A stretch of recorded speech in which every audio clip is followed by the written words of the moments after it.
Electrical glitch. So, I did have a presentation all prepared and ready to go, and this is the first time, even through college, that I've never had a presentation up on PowerPoint or something like that. So, old school it is. I better know my stuff, and I do. I got started, just a brief history about myself. I am from Wyoming, so very dry state.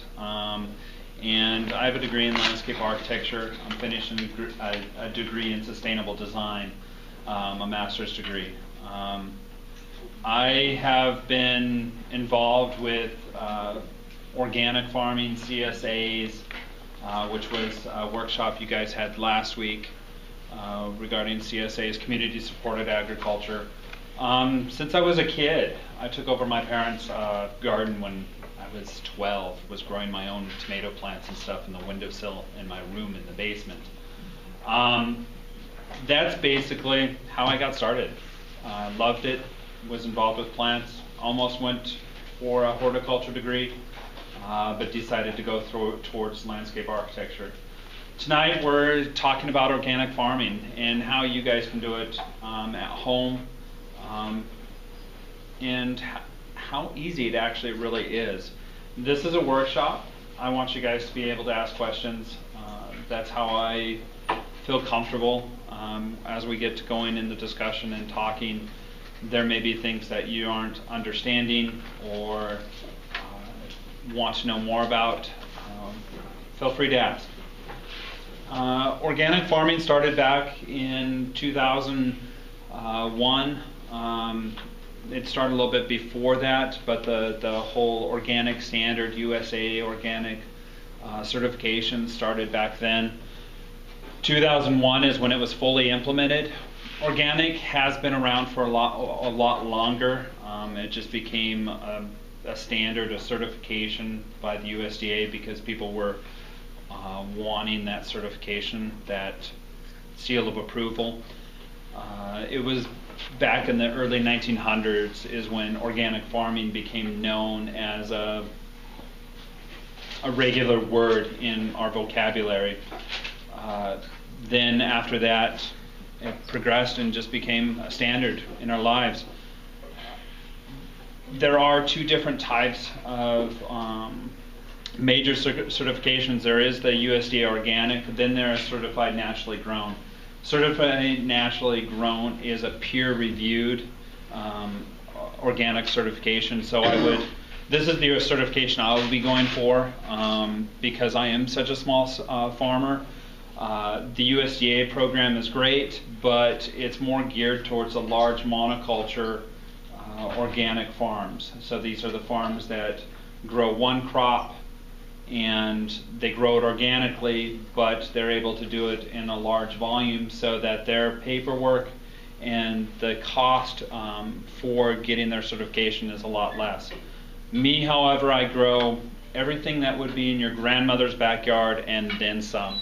So I grow a large variety of products and vegetables, and I would have to document every single one of those vegetables. And so the price for me to do that and the paperwork to do that is just too much to do the organic certification, and a lot of small farms have that problem.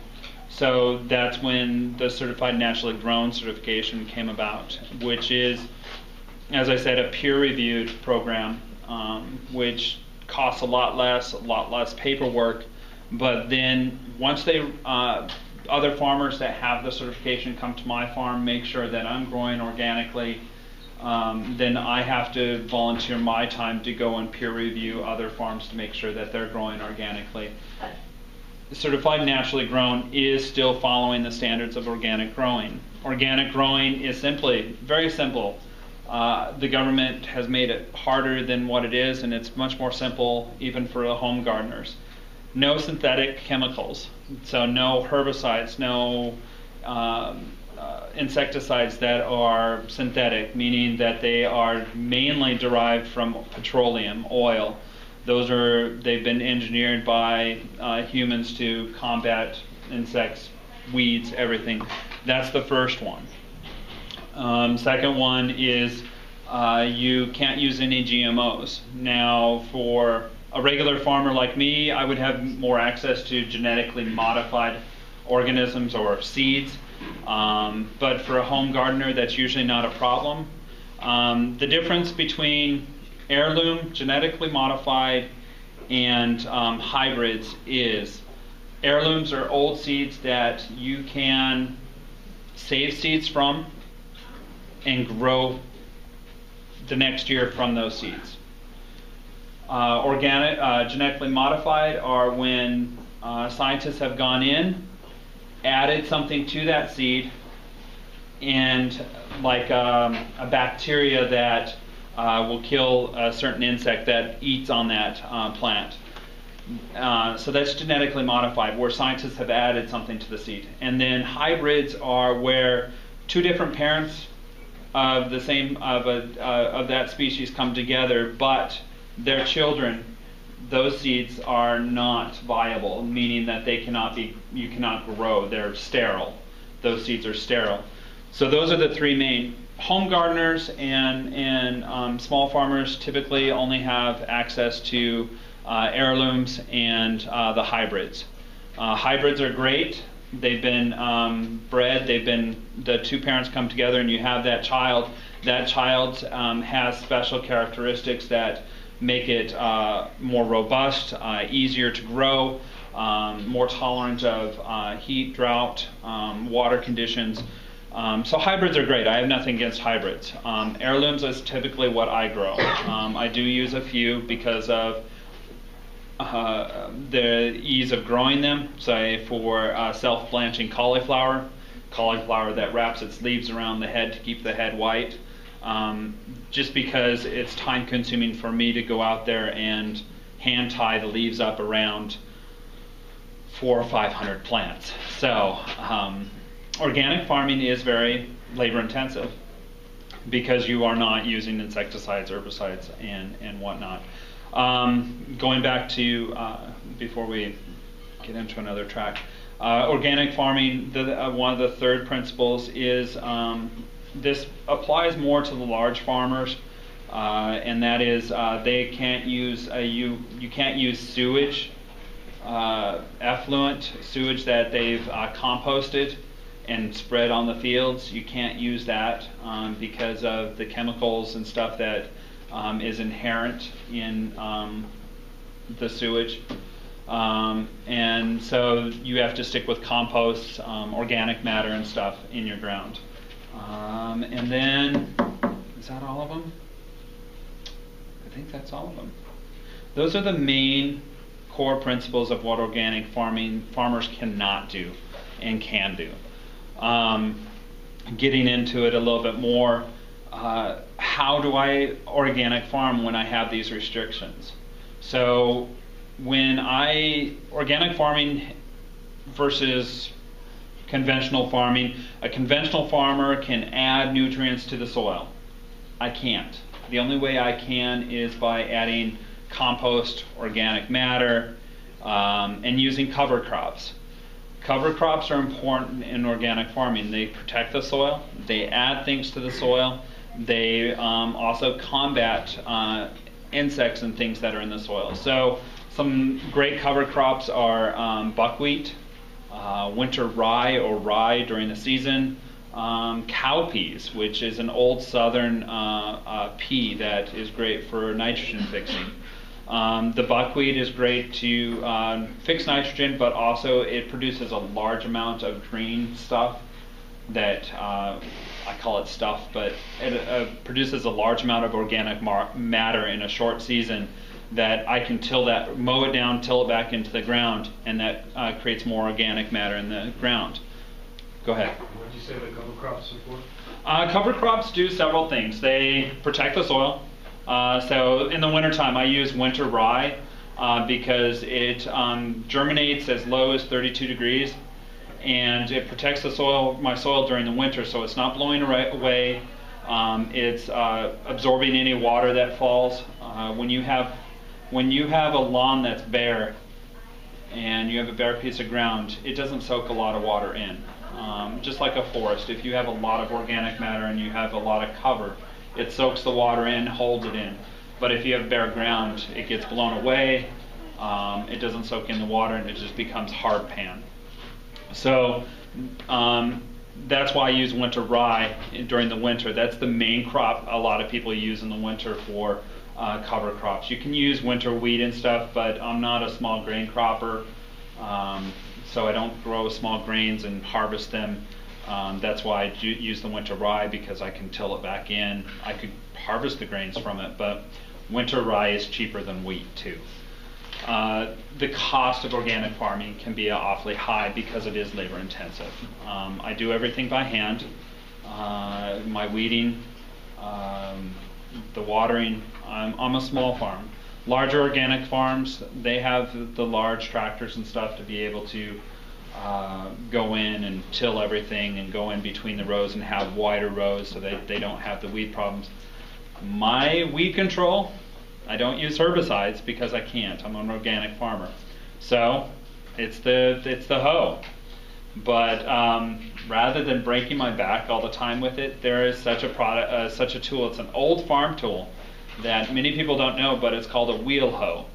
So it has two arms that go down to a set of wheels, and I can stick a variety of implements on it.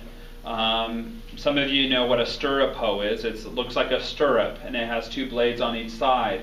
And you can get them. You can buy them at the store, and they're just like on a regular handle. And you can. Some people call them a scuffle hoe. You just rub it across the ground, and it breaks the weeds up. Well, this is same principle, but it's on. It looks like a little tractor almost, like a wheel hoe. So I stand upright. I just go back and forth up and down the rows to clean out the weeds out of my rows. There's some hand weeding to be doing. And so with that and with weed control comes insect control.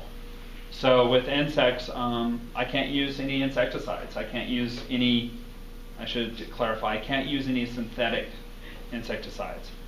There are organic sprays that I can use as an organic farmer. Those sprays are typically derived from plants.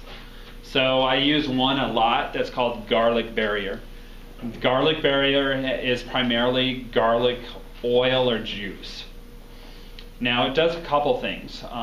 It keeps certain bugs away from crops because they don't like the taste and they don't like the smell of it. So it's great for Mexican bean beetles and that would eat your beans and your cucumbers. It also does something else to the leaves. Around here we have a lot of problems with powdery mildew in our gardens during the summer because the high humidity and the air just sits there. Actually, if I had the presentation, I have a picture of my sister. It looks like it was taken at dusk, but it was full day and there was just so much humidity in the air. It looked like it was almost dusk, almost dark. But what the garlic barrier does, or the garlic spray does, it also changes the pH of the surface of the leaf. So the powdery mildew can't establish itself. Now, I could also do that with baking powder or baking soda. That sulfur in that changes the pH in the water, and thus when you spray it on the leaves, changes the pH of the leaf, and the powdery mildew can't establish itself. So some of these sprays have multiple uses. That's both an insecticide for me and what would you call it? A bacterial side almost, or it keeps the bacteria off my plants. So I can use sprays, but they have to be organic. They have to be organic. There's some that are derived from the neem plant. A lot of people will hear the neem oil, which is a great spray for plants too when you've got insects that chew on the leaves and whatnot. Those are just some of the quick and dirty ones that I use a lot. Organic, go ahead. How many acres do you have?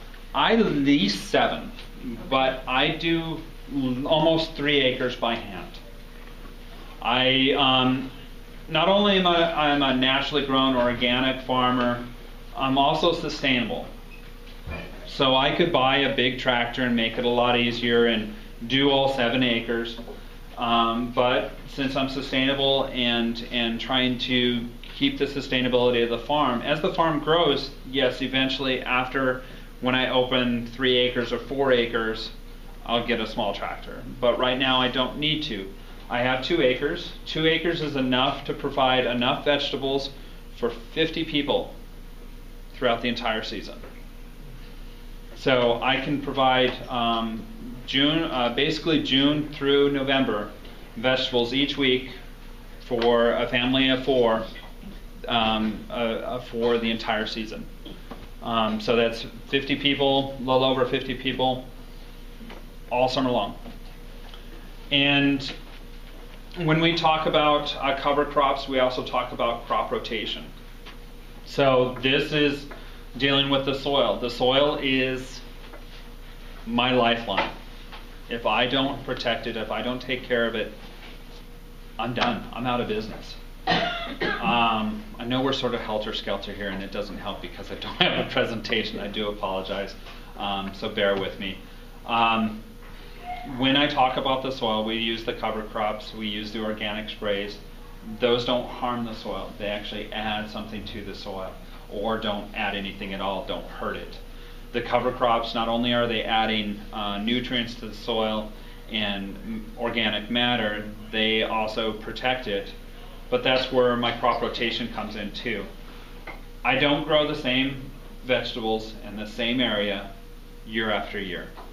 Every year I'm moving it to a new location, to a new point, and I'm using crops in front of it that either don't harm the crop that's following it or help the crop that's following it. So say we have one great crop rotation is you have tomatoes in one row. What's following that will be either your cabbages or onions. And then following that would be onions or you could do peas. So what happens is when you have the tomatoes and I move my cauliflower, cabbages, broccoli to the tomato location, there's nothing that the tomatoes were harboring. They would, nothing, pests, diseases, insects, any of that don't affect the cabbage plants. And that way I can move it there, and they're not as heavy feeders as tomatoes. So they don't, tomatoes are heavy feeders of nitrogen. Cabbage plants, not necessarily. They don't need the high amount of nitrogen to grow. So they can withstand growing in the tomatoes ground the next season because they don't use, they feed a little bit differently than tomatoes do. And then after that, following that, the onions, I try to actually grow my onions with my broccoli and cauliflower and my brassicas because they're companion plants. Not only am I thinking crop rotation and cover crops, but I'm also thinking companion planting. For small organic gardens, and you want to get the most out of what you have, look at companion planting. Because I can grow my tomatoes, boom, right there, but I can grow carrots right at the base of them. They love each other. Don't know why, they love each other. And they don't hurt each other. They totally are coefficient with each other, they work together. Same with broccoli, cauliflower, any of those brassicas as we call them, cabbages, any of those type of plants. Grow your onions right down the middle of 2 rows of them because the onions help keep some of the insects and pests away. Sort of losing track here because I'm losing track. Any questions? I mean, we're sort of covering a lot of material, but if there's any questions, give a holler. I have problem with slugs. How do I control those organically? Slugs organically? I haven't had to deal with them yet. There are some organic sprays out there. You can find them online. And I don't know them because I haven't had a problem with slugs. Another way to combat slugs is try to keep your moisture down in your garden. You may have a lot of organic matter in the dirt, but one is diatomaceous earth. diatomaceous flower might help you there. The only problem with that is once it's wet, it's no good. So if you're having your slugs eating your plants and stuff, sprinkle it at the base of the plants, because they don't typically stay over day in the plants. They actually come back down and head somewhere else. Right. So that's one suggestion. But having not had an issue with them yet, I can't give you any more. But I do, having perusing organic sprays this year and looking through, I did notice that there are some for slugs and those type of pests. What about another larger type of pest, squirrels? Do you know anything about how to keep them away? There are some rodent sprays Okay. that you can do. You can also give them another food source away from your garden. Okay. So it might bring more to your garden. Yeah. That's one of the drawbacks. But if you can set it up far enough away, if you have a large enough property, and set it out way away. But if you're in town, typically you don't. You can do a bird netting if you notice something's coming in just about ready to become ripe. You can do a bird netting over it. I'm trying to also keep it cost effective too. I mean, if you really are dire and tired of them, you could use an electric fence around them. They do make that, but It's a bit extreme. I have a small patio. okay. Yeah. So with that, use your netting. Use a bird netting or something like that, and you can typically, I think the hardware store down here on the edge of town by the post office there should have it or be able to get it for you. And that's small enough that they're going to have problems getting to it, and hopefully frustrate them enough that it's not they'll stop using it in your garden as their salad bar. I know she had a question first up there. Go ahead. Can you tell us more about good combinations for a companion garden? For resource where we can look. I did bring this in because this is one book, Carrots Love Tomatoes. One easy way to remember it. It's actually been really good. There are a couple online resources for it too. This book actually will go through everything from your flowers to your herbs to your vegetables, and also, like here, just flipping through insect control through companion planting. So basil will, just the top of the one here, basil will control flies and mosquitoes. Going down, I use actually marigolds with my tomatoes. That one's great for aphid control. That one's sort of even my mother knew that one. So, and she wasn't a good gardener. She's gotten a lot better. Gardening's a process. It takes time. So you be patient with yourself. If something fails, do your research, figure out what you did wrong, and try it again next year in a different location and try something different with it. Don't be dissuaded. I grow all my heirlooms because I have to have fun. I'm out there 7 days a week, all summer long. When you guys are in air conditioned inside, I'm outside. I'm out there working. When it's 80 degrees and 80% humidity, I'm out there. I don't stop. I can't. It's my livelihood. I do it all summer long. It's my only major source of income, which is surprising this day and age when you don't have a lot of us small farmers. I am the only open CSA in Newcastle County.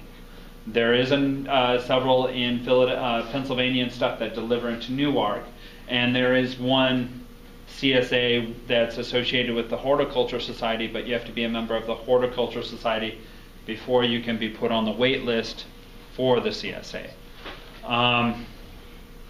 So, I mean, you had a question, yes. Maybe to break it, you talked about complementary planting. What are some of the non-complementary, the pollinators, as you go into marigolds, what are some of the other things that you plant around your fields to help with pollination, with insects, offering of food? Right. That's a big part of the game, is actually having. Right. So actually, one great advantage this year I have is I have a CSA member who is putting bees hives on the farm this year. So, which is great. I'm excited about that. But if I didn't have that, I do plant zinnias. I do plant sunflowers. I do plant other flowering plants to help bring insects that are beneficial to the farm with not using any insecticides and stuff. I had a bumper crop of praying mantis this year.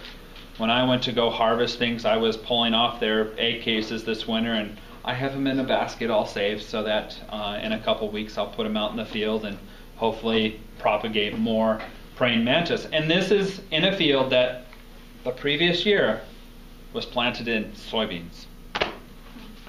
And so the recovery is the insects realize it's there, and they flock, both bad and good. I'm still learning. There's harlequin beetles and squash beetles that are my nemesis, and stink bugs. Believe it or not, stink bugs do a lot of damage, and that's where organic farming becomes pricey. Because everyone wants the beautiful looking tomato or pepper or whatnot. And when you go into the supermarket, that's why organic produce can be a little bit pricey. Because it's not, because it's pretty, but you don't know that the farmer has left half the harvest in the field because the rest of it had a blemish, had an insect bite on it, was a little overripe or a little underripe when they harvested. So those issues become an issue with pricing and with people's perception of their vegetables. You may have a blemish on a fruit, but the fruit's still good. I'll cut it out and I'll stew it down, use it, but can I buy that in the grocery store? No. Unless you go to some place that does deal with bruised fruit. Go ahead. I was just going to ask, how do you deal with squash bugs and stink bugs? Stink bugs and squash bugs. There is actually a new product on the line this year. I heard about it. There's a radio show on NPR on, what was it, Sunday mornings? And he had mentioned it, so I did some research. It's actually called Surround. You can buy it in a small enough batch to mix it up in a backpack sprayer or a pump sprayer. It's a clay-based spray. And it's not meant to look nice when you spray it on. What it does is it basically coats the surface of your plant and fruit with a thin layer of clay. And that is just enough to frustrate the insect and cause them to rethink, and they'll move on. And so that it does that, and it's actually called Surround. It's just a clay-based, and that's it. It's just a really thin film of clay, which I was just like, yes, because I was at the end of the season, I had to stop harvesting my squash and stuff because the squash bugs were taken over, and they're called a true bug. So stink bugs, squash bugs, harlequins, those are true soft-bodied bugs, and they're called true bugs. See, I'm still learning. I learned this last week. So those bugs are a little bit harder to deal with. And so I'm hoping this year with squash bugs and stink bugs, I lost probably a quarter to a half of my green peppers last year to stink bugs. I was trying, because a lot of CSAs and people at the farmers markets wanted the orange and the reds and the yellows, and when a pepper goes through that change, it softens up a little bit. The sugars in the flesh change, and that's why you get the color change. And when that happens, they're just like, oh yes, snack. And so what they do is that when the stink bug penetrates the shell or the fruit, it leaves a big old blemish. They may only suck a little part, but the toxins that they inject break down the rest of the fruit, and so you'll get a quarter-sized blemish. And And then we had that wet August, and that just rotted the rest of the fruit. And so I lost probably half of my green tomatoes waiting for them to turn. So I just said, fine, you guys are getting green peppers, and I just started harvesting. I was just like, I'm not losing any more. So there are issues. I lose stuff. I have to be vigilant. Last year I spent a lot of time going out there and hand squishing potato bugs, Colorado potato beetles, and their larvae and stuff. Now I found out after the fact that there's actually an organic spray that's a bacteria called bonicide, I think is what it is, and it's actually a bacteria that once they eat it, boom, they're gone. I used it later in the year on my eggplant because Colorado potato beetles, they love eggplant. Gone. I was like, there was a week worth of time I could have saved if I had known, if I had figured it out earlier. And since I mean, and a lot of these sprays that we're mentioning are sold small enough that organic farmers or organic gardeners can have it at their house and be able to use it. And I use just a pump sprayer too, just like you would. I don't need anything big contraption or a ATV with a sprayer on the back. I go out there with a hand pump it up, and walk down the rows and spray. So, go ahead. Can you mulch the garden with anything as opposed to weeding all the time? For a small garden, yes, you can. For a small garden, great additions for organic matter are leaves in the fall. Those are a great source of organic matter. The leaves that you typically put on the curb, put them on your garden, let them break down, and rototill them in next year. Because you don't want to use grass clippings. What happens with grass clippings, when they decompose, they take nitrogen out of your soil. They're one of the few things that. So when I use my cover crops, I mow them, but I let them turn brown before I till them in.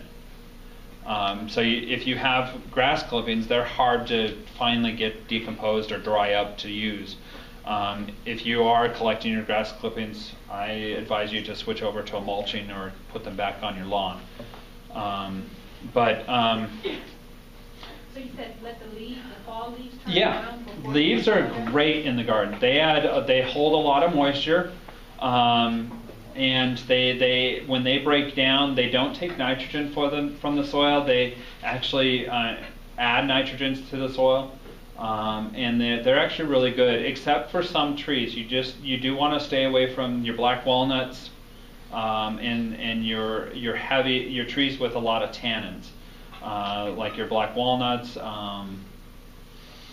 A lot of your nut trees basically are, but the black walnut is the one you absolutely do not want to stick leaves, sawdust, any of that in your garden. It'll actually inhibit growth and actually won't allow anything to grow. They have a chemical in their plant materials, in the plant material itself, that doesn't allow anything to grow. So, how else can we get organic gardeners and whatnot? Organic gardening is simpler. I think a lot of people are afraid to do it because they think, okay, I can use Sevens dust on everything or this and that. You don't need to. You really don't need to. A lot of problems around here is you get your big caterpillars in your tomatoes, your hornworms, tomato hornworms. If you have a small garden, pull them off, pick them off. They may do a little damage. You can see where they're doing damage, and you just start searching for them where they do your damage. For me, I'll do that at the beginning, but as soon as I see one of them that has egg cases, looks like they have fleas or something like that, lice, this caterpillar with white bumps that's carrying something, that's actually a wasp that kills the caterpillar. So rather than do anything to that caterpillar, I leave it. It dies, and those wasp eggs actually propagate and kill the rest of them. So I mean, I'll have a little bit of problem at the beginning of the year, After that, as soon as I see the first egg case on one of the caterpillars, nature does the rest for me, kills the rest of them. So I mean, I have to work with nature. You have to work with nature if you're organic gardening. So instead of leaving your garden bare in the fall,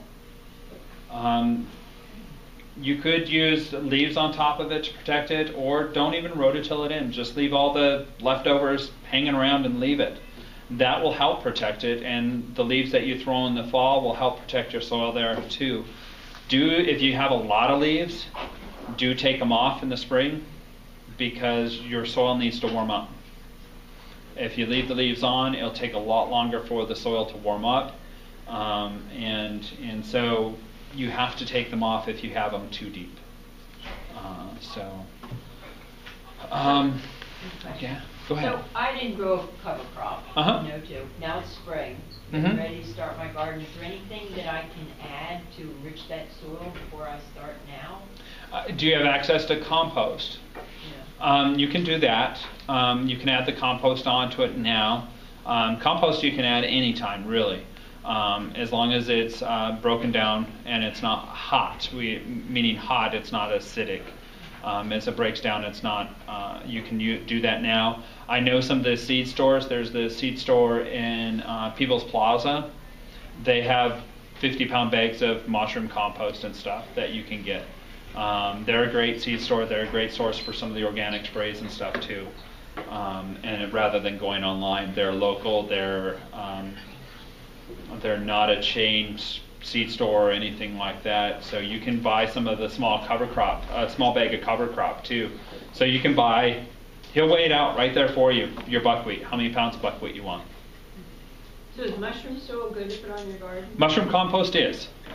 Typically, if it's mushroom soil, you would rather want mushroom compost. If you can get your hands on mushroom compost, is better. You can use mushroom soil, but mushroom soil typically is a little bit high in salts.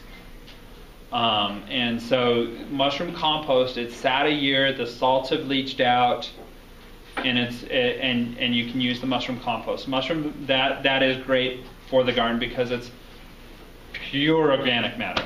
Do I have to be careful that it's organic mushroom compost? Organic, there is no other. They don't use any, they sterilize it by heat and whatnot, and before it's even put down into the dark and whatnot, they don't use any sprays on it. That just gets a lot of salts from the water and everything that they're using down there. But they actually take horse manure, straw and stuff, and mix this up, and it's already started to compost when they inject it with the mushroom spores.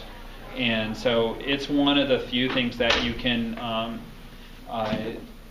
get without having a problem with it being organic or not, because there is nothing else. It is. So they don't spray mushrooms? They don't. They can't. So you never really have to buy organic mushrooms? There is a difference with that. They do sometimes will spray the mushrooms for pests or mites and whatnot. But by the time you get the compost and mushroom compost, it's basically those additives are gone. If you're getting horse manure, you have to be careful with that because sometimes they use antibiotics in the horses and dairy, and that's one. I didn't touch on that because we're talking gardening, not animals. But to be an organic dairy or a meat producer, you can't use any antibiotics or what am I thinking? Inoculants, medication. You can use medicine on a limited, just like us. If we're sick, that's when you can use it. But you can't use antibiotics as a broad spectrum to have them on it to keep them healthy all the time. So if you get horse manure or cow manure, you have to be careful of that. Also, you have to be careful of the deworming medications that they use. So that's something to be careful with when you're getting those type of manures or composts. Go ahead. About how much compost would you recommend mixing into the soil? Typically, our soils around the best soil is the first soil that you break up in a fallow field. It has one of the highest organic matter content. So really, most of our garden soils or lawns that we use and they have about 5% or less organic matter. You can get up to almost 25, 30%, and you have a great garden. So really, as much as you can, because as long as it's compost, it's going to break down in that year, and it's going to if you keep adding to it year after year, you'll actually get to the point where your lawn's like this and your garden is actually like this. The higher the organic matter, the better. And typically what happens in our gardens is we get this, where it comes down, where it slopes down. And that's because the organic matter that has been there has broken down and has been used up. And organic matter does a couple things. It helps hold the water, helps add aeration to the soil. And those two things, besides the nutrients, are beneficial to the plants. It allows the plants to grow and flourish because it has availability to water, is able to get its roots down deep because it's aerated, it's fluff. So really, as much as you can get into it, as much as you can get your hands on. There is a point of too much, but most people don't get to that point. Where can you get compost? Organically, you can find it. Some of the seed stores and places have it. You can get compost from the county, but it's not organic. They do have the free compost that you can get. One is up by Just up 896. Huh? There's one right up the road. There's one up here? Yeah. Okay. Up 896. It's leaf compost, so at least you If don't it's have. leaf compost, then it's fine. But mostly organic, sometimes but- they throw other Yeah. things in there, so you can't be positive on it. If you want to make sure that, go ahead. I was just going to say, 896 is done by the city of Newark, and it is just leaf compost. Okay. But Okay. it's out in your gutter for Yeah, too, okay. so you have to be aware of that. But because it's leaves, it Right. doesn't have. Right. So herbicides and stuff. that's a great source there if you want to go as close as you can and not know for sure that it's organic. A lot of it, when we talk organic, a lot of it comes to be trust issues. When I get organic manure from someone, I'm trusting it's organic, and so it becomes a chain of custody that sometimes is a little iffy. There's also one other place in Bellevue State Park. There's one north of there, but I don't think it's a leaf litter compost. I think it's yard waste. So they're just a yard waste. Are carrot flies an issue here in this region? I didn't have too much. I had a little bit, but not as much as I want. The nice thing with carrot flies is if you move it to another area, like you do your crop rotation, they have a hard time because they do live in the soil for part of their life. So when you move it to a new location, I had a little bit of damage on them, but since I'm moving it to a new location, they have to start all over. They have to migrate. So I didn't notice an issue. Some people may have different experiences because they're in a different location. And that's part of the fun of gardening. People have different problems and you learn from each other. So don't have high hopes for your first time planting carrots? I would totally have high hopes. Okay. Yeah. I had, I got probably my CSAs, they each got 3 or 4 pounds of carrots. I probably pulled close to 100 or more pounds of carrots out of 400 feet of carrots. So total high hopes. Don't have fun with it. Go for it. Seeds are still relatively cheap, so don't be afraid. If they don't do well, okay, I need to do something next year for them, and I lost $1 in seeds. But you're still having fun. So that's when it comes down to. It's excitement. I mean, I have to have that's one thing I look for when I purchase seeds. I'm an organic farmer. I'm out there all the time. I'm always working. but I want to have fun too. So I grow the heirloom carrots that are purple and red and yellow, the heirloom tomatoes that are striped and odd shaped and goofy. I have to be excited about my food, so I have to. That's why I grow the different things, and I grow the interesting things like husk cherries, which are a tomato, but they're in a husk like a tomatillo, but they're sweet. They're sweet, and they're great. They're called ground cherries or husk cherries. They are great. They're prolific. They're a pain to harvest, but they're good. But yeah. Questions? Go ahead.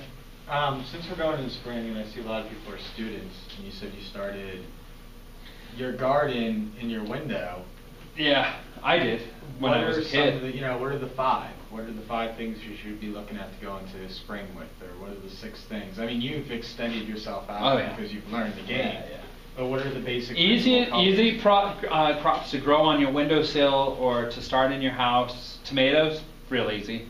Usually your house is 70 degrees, and that's perfect for them. Your windowsill, a sunny windowsill. Tomatoes, peppers are a little bit harder. They take a little bit longer. They typically take the full 2 weeks to come up. And your cucumbers are really easy to grow inside to start, but you don't need to start those for another. You typically don't need to start your cucumbers inside unless a week or 2 before you're putting them out in the garden. They don't need much time inside at all. Eggplant's pretty easy to start inside. What else? Those crops are the main ones because they take so long to get going in the garden. You need to give them a little head start. You can do your cabbage and broccoli, kohlrabi. Those seeds grow like grass seeds.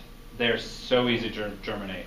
So you don't need a lot of seeds because they are almost 100% germination when you germinate them. Kohlrabi is great. Most people don't know what it is, but it's a cabbage, but it forms a solid head like a solid bulb above the ground instead of below it, and it's like a sweet cabbage when you dice it up. It's a solid. It's not like cabbage, no leaves and stuff. It's a solid fruit or a fruit body, flesh. And so it's just like you can dice it up like carrot sticks or something like that. It's just like a sweet cabbage, really mild. You can toss it in with a stir fry, eat it raw. So I surprised a lot of the CSAs with that. They're like, what is this? So, go ahead. The area that I have to expand my garden, unfortunately, has very little topsoil and a lot of clay. Mm-hmm. I mean, add any organic matter you can, because you're going to be tilling up some of that clay. Yeah, we are. I grew up in pure clay when I grew up, and any organic matter you can put in there, keep putting it in, because what that does is it'll help break up those clay particles, and it'll actually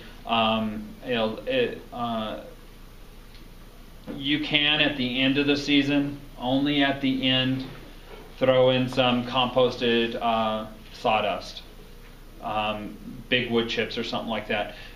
When it initially starts decomposing, you don't want to do it in the spring, because when it initially starts decomposing, it pulls the nitrogen from the soil. When it's done decomposing, it gives it up again. But only at the end of the growing season is the only recommendation. But I would say any compost, any organic matter you can get in there is going to help break up that clay. I grew up with all of our ground was the clay that's literally sheets of it on top of each other. That's what I grew up with. That's what our garden started out to when I grew up, and we just kept we had a chicken coop, and so when we started the spring, we'd clean out the chicken coop and put it on there and till it all in. So keep putting the organic matter on. Go ahead. Can you walk me through your typical tomato growing season? Tomato growing. How you start your starts through the process in the hothouse to when you move them out to the garden? I have germination mats, which is a little bit more extreme than a home gardener, but they're a little mat that keeps the soil temperature at a particular temperature. You can buy small ones. And then I start them in that. I have a little greenhouse. It's 12 by 24. And that's where I start them. That's heated also? Your greenhouse? No, I don't have to heat it this year. But if I do have to heat it, I have a couple little space heaters I put in there. I don't heat it. I keep it at 60 degrees. Because after I take them out, I have a germination. It's about 6 feet long by 3 feet wide, 4 feet wide, and I have a lid on it. But you can buy the little dome things too for inside your house to do it, and as long as you have a sunny, warm location, they'll be fine. I don't use containers. I don't use pots. I use soil blocks. It's part of the sustainability of the farm. So I have a soil block maker. You can use pots. You can use the 1204, the little plastic trays and stuff. Whatever works for you. If it's solo cups, which are cheap and easy to buy, use them. Yogurt cups are good too, but sometimes the bacteria from the yogurt cup will like the soil and grow on it. It won't harm anything, but it looks ugly. So I grow them inside. When they get the first couple sets of leaves, I transplant them into a small soil block, and then when they're about yay big, that's when I plant them outside. And I only plant them outside once the nights are above 50 degrees. That there's no danger of frost. They can take the cooler temperatures. They'll slow down growing during the night. They'll pick back up. If mine get a little tall and spindly, lay them on their side, and then you get all that extra root. And then I don't use cages because I do have, 10 rows of 100 feet, about 1,000 feet of tomatoes or more. I do what's called almost like what you call basket weaving. I have stakes down the center and 2 rows of them, and then I run baling twine, just the jute. It's not plastic. It breaks down real easy. I wrap that. I just weave in and out of them as they grow, and as they go up to the next one, I'll weave in and out of them, and that creates the sort of a loose cage for them just to keep them up. And that way you don't have any cages to deal with in the winter or whatnot. That wire breaks down, the twine breaks down real easy. Just cut it off, and it typically doesn't break down enough to mow it. Just mow it and it breaks up. So you do have to cut it out of the plants and pull it out. But typically a lot of people will in the spring roll up their tomatoes and put them on the compost heap anyways, because they take a little bit of time to break down. And then your cabbage goes in that space? The next year, yeah. That's where they'll go this year, is where all my cabbage and broccoli will go this year. The crop. I have 4 plots that I keep a rotation similar to that going on. If I have potatoes, they're a tomato family, so I have to follow them with something different than a tomato family. Or potato, tomatoes, and eggplants are all in the same family, the nightshade family. So you don't want to follow that. You can find crop rotations online for that type of thing. You can also just look at companion planting and see, okay, this one doesn't like this one, so I can't plant that after it. Like tomatoes and corn. You can't plant those right after each other, no way. Because they're both heavy feeders, they're heavy nitrogen. You had a question? How do you water? By hand? No. Sustainably, I use the only unsustainable part of the farm is I use drip tape. So this is long pieces of tape that have an emitter every foot, a little drip, little hole every foot. And a home gardener can use soaker hoses, but a small home garden is typically small enough that the overhead sprinklers are enough. The only problem with overhead sprinklers in this area is you have to watch your powdery mildew, because you get a lot of moisture, so you have to do it in the morning so the plants get time to dry out before night. I use the drip tape. I actually am reusing last year's this year. Some that had sat over winter, the mice got to, so that was limited success, but the rest of it that was out in the field is going to be fine, and I'll actually reuse it. Hoping to get, typically you're only supposed to, they recommend a year. I'm hoping to get 2 years out of them. And I say it's one of the unsustainable parts of the farm because I can't recycle it anywhere here locally. There's some places up in PA and some places down south in Georgia and Alabama that recycle drip tape and agricultural plastic. I don't use, that's the other thing, if you're out in the fields and you see the fields of plastic with the plants in the plastic, I don't use the plastic either. Just because it's not sustainable. If I can't recycle it, then I can't use it. So the drip tape is my only one exception to it. Do you have well water? I do use well, yes. And right now it's just off the house, which I've been lucky that the well on the house has been good enough. But actually I'm doing a program through the USDA called EQIP, which will give me a high tunnel this year. So I'll be able to extend my season later in the year and start earlier with the greens and stuff like that. And actually that EQIP program will actually help me to dig an ag well also.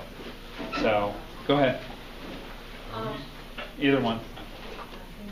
You talked about your experiences growing up, and like you said, you had a chicken farm, but so not chicken farm, just chicken house. Oh, okay. A chicken house for a chicken coop, basically, about 50 chickens. So. Were you growing up on an organic farm, or no? What made you have this interest in becoming organic? I guess just life experiences. I had worked on a local CSA here locally 2 years ago.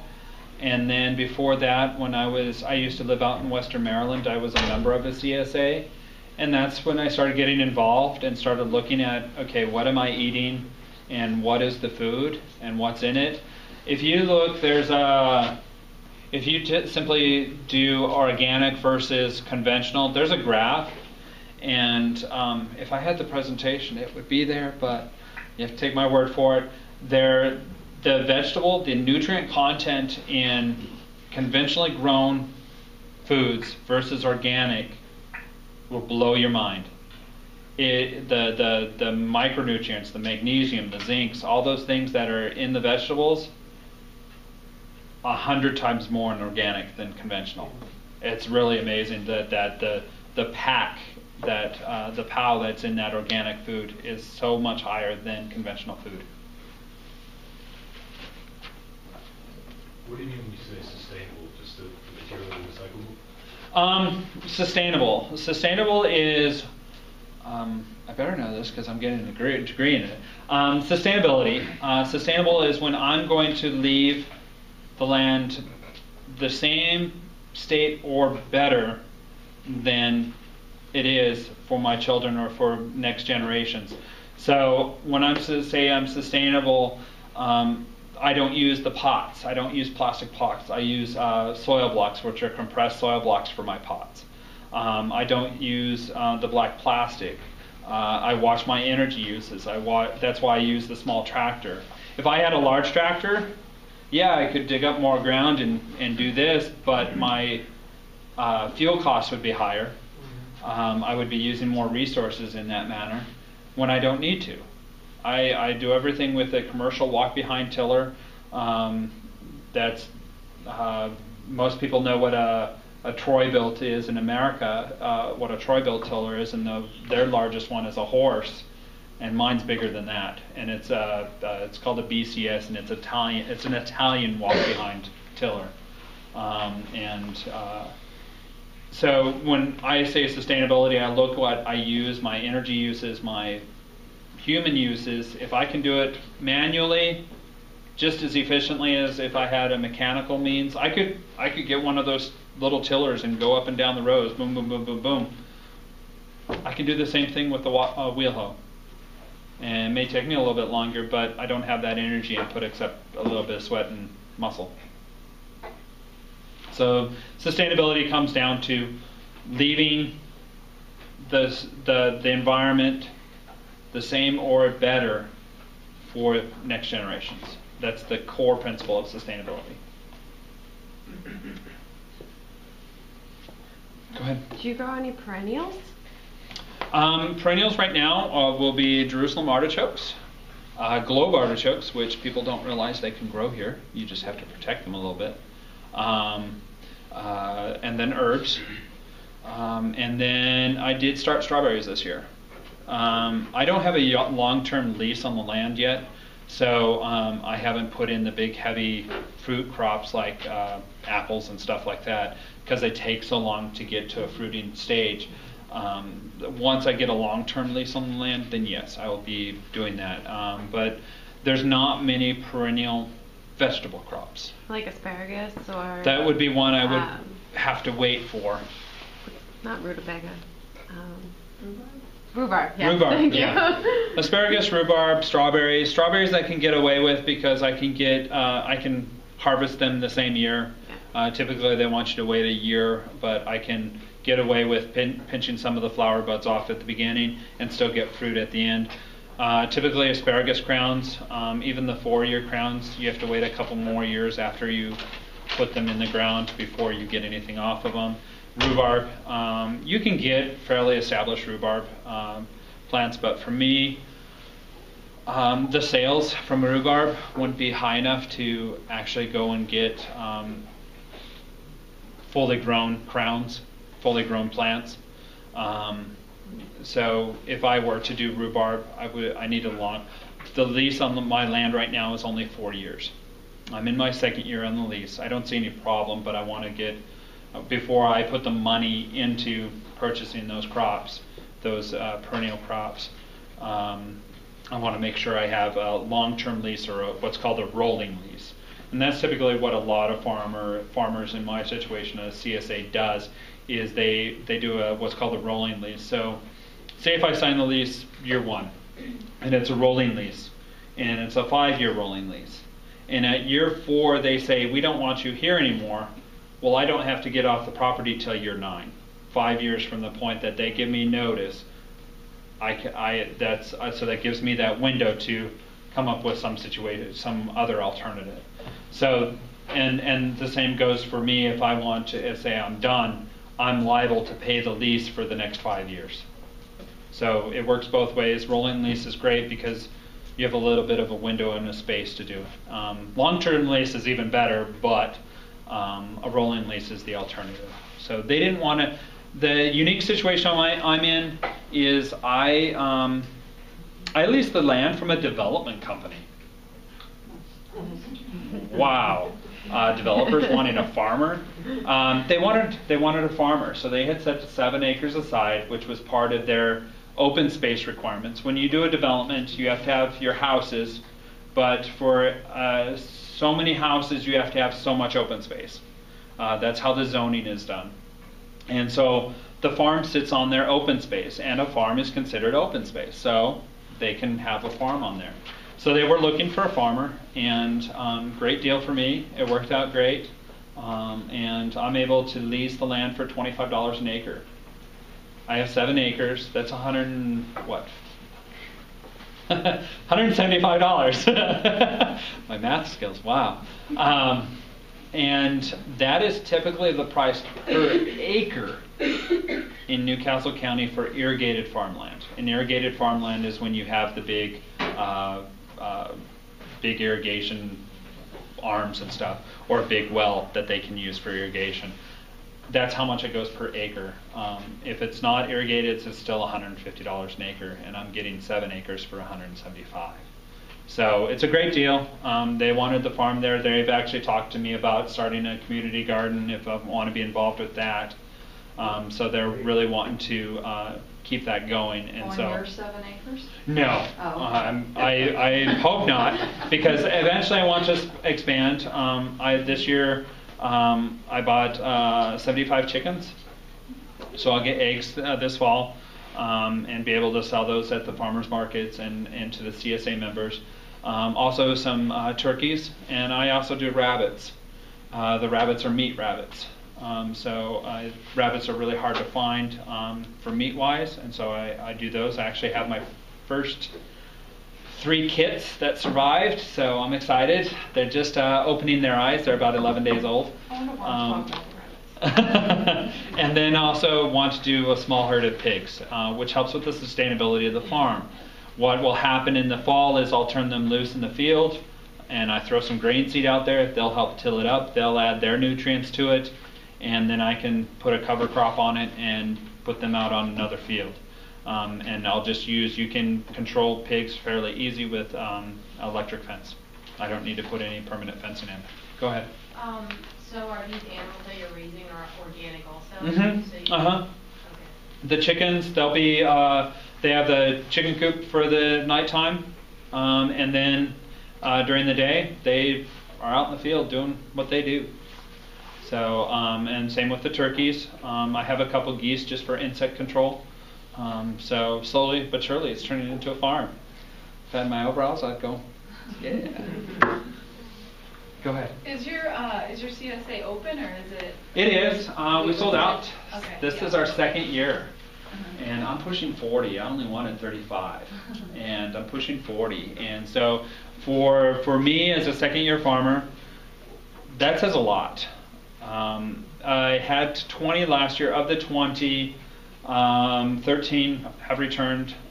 2 of them, one was definitely no, and because I sell near their house, so they're just going to come down to I sell up in Old Newcastle. I have an old 1954 Ford pickup. Not necessarily the most sustainable choice of a pickup, but I get more traffic because of that pickup than what I would if I had gotten a regular truck, an old work truck. So I had to cut my hairs, okay, sustainability or marketing. It became a great marketing tool for me because I show up to market, people stop, talk about the truck, and buy some vegetables at the same time. So that's become, you have to be creative with a small farmer. I have to be creative in what I do. I used Facebook this year for advertising. So cheap. I reached potentially almost 1 million people for $100 with the little ads on the side. Very cheap way for advertising. So for me, that's great. Go ahead. I'm sure you get a lot of skeptics, like being an organic farmer. Like, how do you combat these or handle them? When people come and talk to me and see that they can talk to me and I'm totally open to them coming out to the field and looking at what I do, that creates enough positive energy that their negativism and their distrust goes away, because that's the most important thing for me. Some of these CSAs are so large that they don't interact with the farmer. Some of these organic farms are so large that they don't even actually get to see the person who grows their food. For me, that's so important. I'm at all the CSA drop-offs. I'm at the farmer's market. I'm at wherever I'm selling my vegetables. If it's at the restaurants, I am the one selling it to them. They can talk to me. They can ask me what's going on. So when it comes, I can't call myself or my farm organic or my vegetables organic. I have to call them naturally grown. If I did go for the organic certification, I'm still under that 3-year window. For 3 years, the land has to be, doesn't have any chemicals, any insecticides, any of those synthetics on the land. So I'm still under that 3-year window. So technically, I'm not organic if I wanted to do the USDA. I'm in what's called the transition mode. If I wanted to get go USDA organic, I have to hire a transition officer and then do all the paperwork per vegetable, and then also pay $4,000 to $5,000 a year just for the certification. My budget I made last year, $10,000. So for me, I can't physically or economically do the USDA organic, but I can do the certified naturally grown, and that's what I'll be doing, because it's $120 minimal paperwork, But I have other farmers coming onto my farm saying, are you doing this? Are you doing that? Are you doing this? And I would rather have that peer-reviewed system of governing rather than the high price, high cost, high labor, because I do everything. I do the marketing. I do the weekly CSA newsletter. I have a couple volunteers that come out to the CSA every Wednesday and help me harvest. So it's intense. It's intense. It's not for the faint of heart. But for the organic gardener, you can do the same thing in your case where you're doing it in pots. If you're doing it in a couple square feet. I used to rent a little cottage in Hagerstown, Maryland, and I had a couple 3 feet planting beds, flower beds. What did I plant? Vegetables. I didn't plant any flowers. I had tomatoes, so many tomatoes. Oh my word, I was able to make canned tomatoes and everything. It was crazy. And I had fennel, I had dill, and this was off of just a couple square feet. I mean, 10 feet by 2, so 20 square feet. And I was canning. Out of that little bit, I was canning vegetables. So you can do your garden in any size, an organic garden any size, from pots to a little square corner in your backyard where the landlord doesn't know that you're not growing flowers but you're growing vegetables. If you're growing flowers, throw your vegetables in there. Throw your broccoli or your cauliflower in there. It's nice big leaves compared to the fine texture that a lot of our flowers are. So there's a textural difference that creates. The purple cabbage totally is a different contrast to everything else in the flower garden. So don't be afraid to put your vegetables right in your flowers if you have a flower garden. Organic gardening is easier than what people think. That was when I was first asked to do this workshop. I was just like, it's so simple. But the government has made it so like organic that people become overwhelmed. And it's actually simpler than what you think. Stay away from the synthetic insecticides, pesticides, and herbicides. Main thing right there. That's mainly what gardeners use, are those 3 things: to control the weeds, to control the insects, and to help the plant with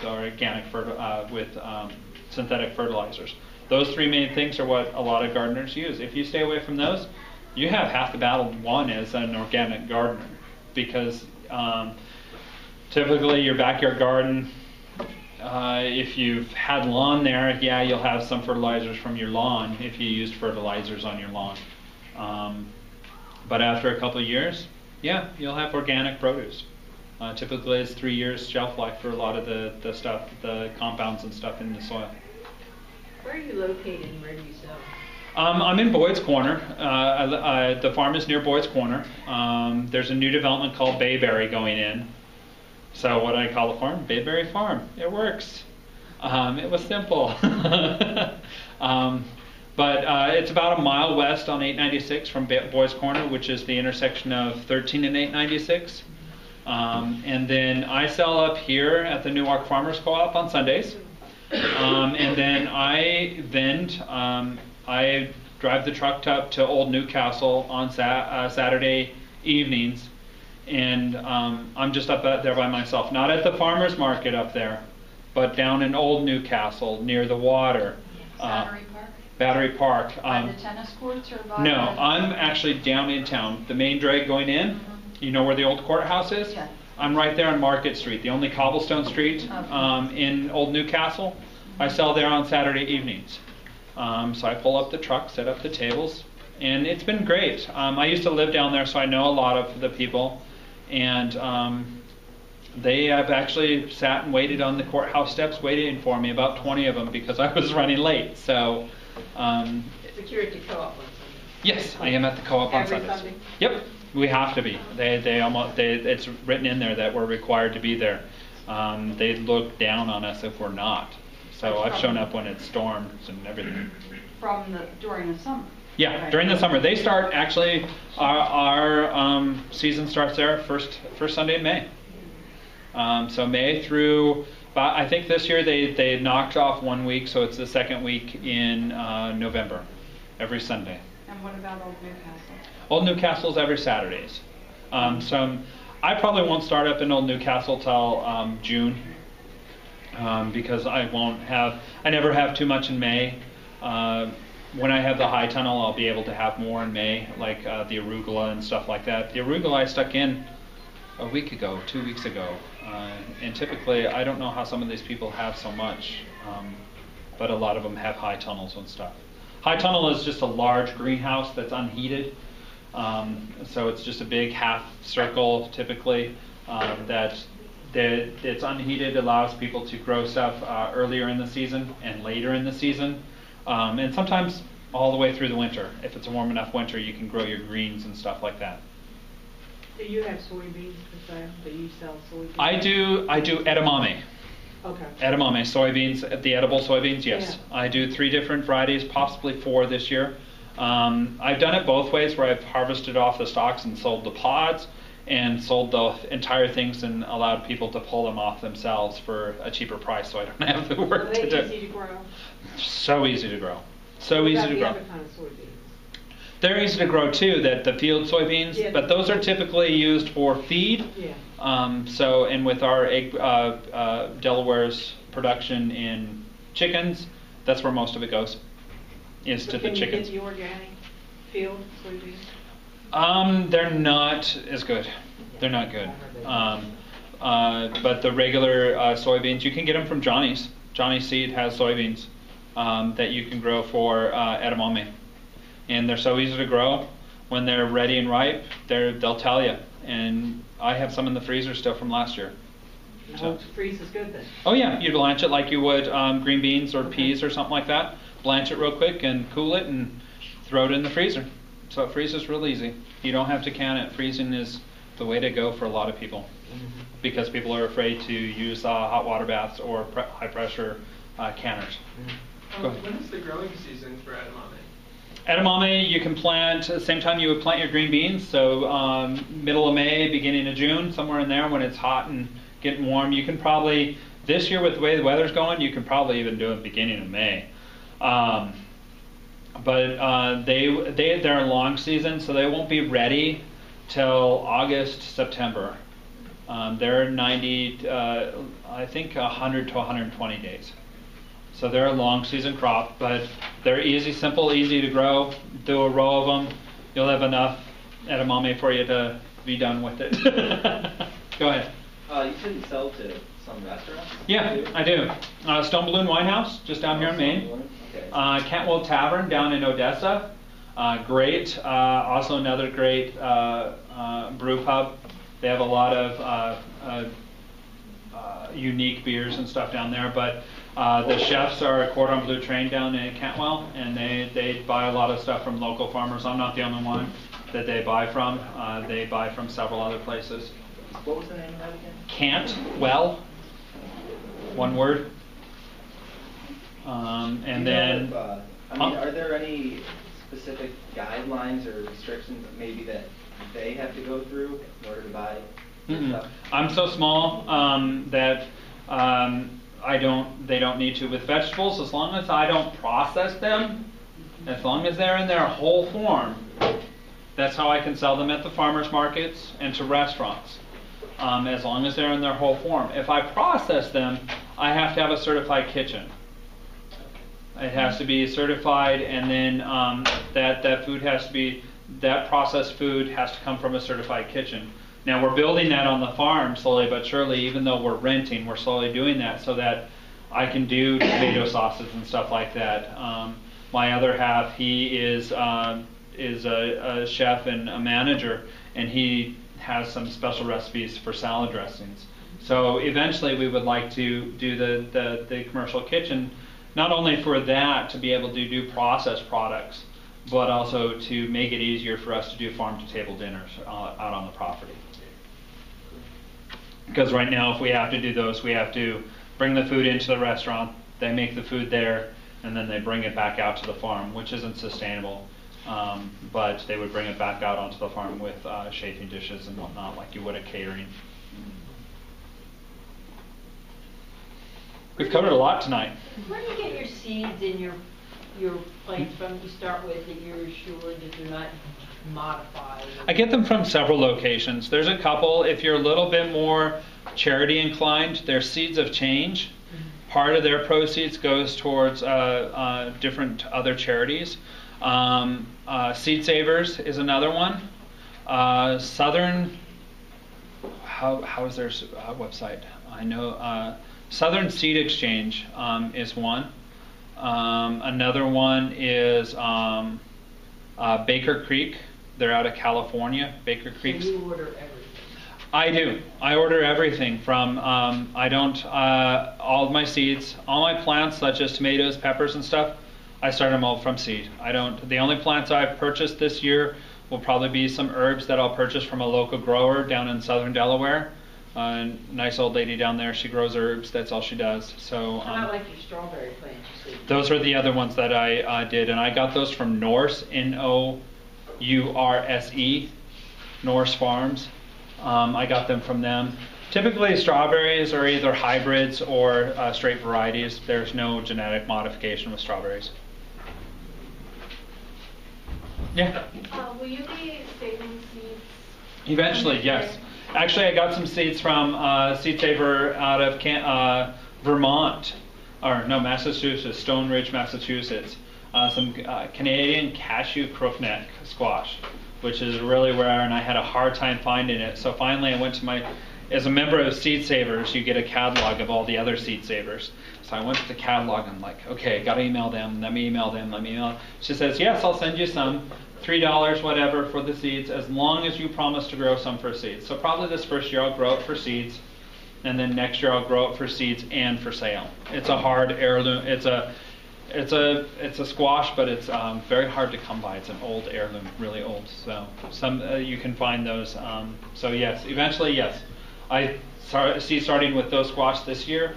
Tomatoes are really easy if you can find the straight varieties that are heirlooms and not hybrids. Really easy to save seeds. You actually get the juice out, let them ferment, the juice and some water, and let it ferment for a couple days, which eats up all the flesh off the seeds. Pour off the juice and all the gunk and lay the seeds out. And your seeds are ready for next year. So let them dry and package them up. They're ready for the next year. So seed saving. Something glass or paper or what? Something that is not going to get moisture, that's airtight. Just like the seed packets, they're not typically, if you leave your seed packet out in the moisture, it's going to get sprout seeds inside. So you want to make sure that they stay dry and a Tupperware container. I actually am working with, this is sort of funny, but I actually work with a hair product place up in the mall called Lush. They have vegan certified products and stuff, but all their stuff comes in pots, little pots that are twist caps. And they're recyclable, but they typically send them back to the main office in British Columbia, and they reuse them. Well, I said, rather than paying that postage, let me have them. So I've got all these pots to save seeds in now. They're black. They're not. There's no light getting to them. They're sealed. Light isn't necessarily an issue, but if they're sealed, I can seal them up tight. And I have thousands of these pots that I got for free, just because I asked, hey, what do you guys do with your pots? And so some of these ones, I'm actually going to donate some to the local daycare down the road from me. In the school, there's 2 daycares right down the road from me, to be able to use for their paints and glues and stuff. So, yeah. Well, we've talked a long time tonight. All right, well, any last question? If you want to maybe put your email address up on the board, if people have questions that they think of later. Definitely. If you did not already sign the sign-in sheet, it's somewhere around here. I'll just put it down here on the front desk. And if you would like to make a small contribution to our workshop and our student organization, we would greatly appreciate it. Thank you for coming out, and let's give Toby a huge thank you.